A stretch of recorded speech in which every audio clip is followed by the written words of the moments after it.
You all look like you're going to the Contemporary Art Museum. No way! We're going to the Oscars! Basically, for all practical purposes, I'm self-taught. And I think a lot of animators are self-taught. I think animation is a very forgiving medium, you know. You can make a lot of mistakes and you can still call it animation. But I love animating. I really do. So when people say, how can you stand it? It takes so long, you know, there are 12 drawings per second and all this kind of stuff. And it's like, no, I mean, it's great. It's like you go to work and you animate and you, by the end of the day, you've made something. I mean, it's just like every day there's like a little incremental thing that involves, you know, movement, and often it's funny. Animation invites humor. So no, I love it.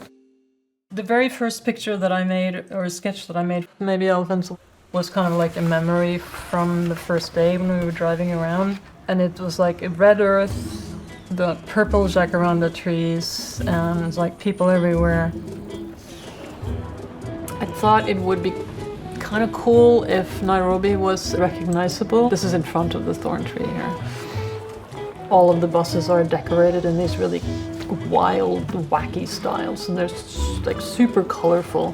Doctoral thesis is written about these buses. They're called matatus.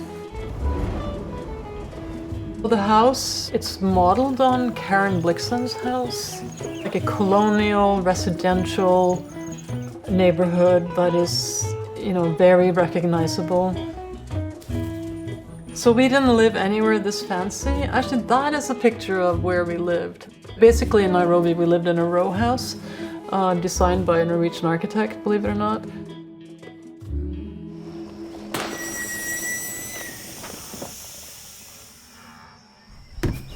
There's an early sketch from when the encounter on the safari was more sort of in line with what actually happened. I took a lot of liberties with what really happened there, but you know, at some point I just kind of let go, and I thought, I'm just going to make things up to make a good story.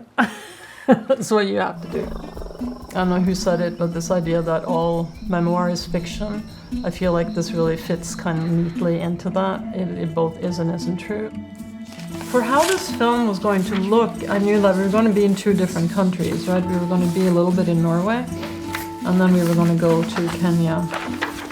I wanted to be able to just kind of feel that difference on the screen with the colors. And some of this, again, you know, was from memories. Like, I know I wanted that. I knew I wanted this, the kind of the purple of the jacaranda trees, and then the red, orangey kind of earth. And then, of course, there are a zillion shades of green, the Kenyan landscapes.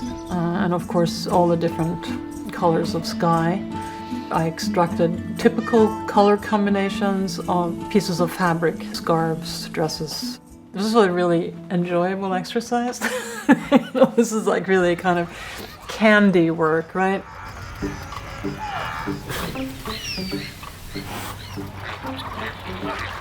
Colorful, bright, happy, for my happy childhood. I started building this collage in my office at the film board, and it just made me so happy to look at it every day. There were so many times in the production of this film when I found myself literally in tears because I just could not believe, you know, the kind of the caliber of the talent involved. It was really awesome.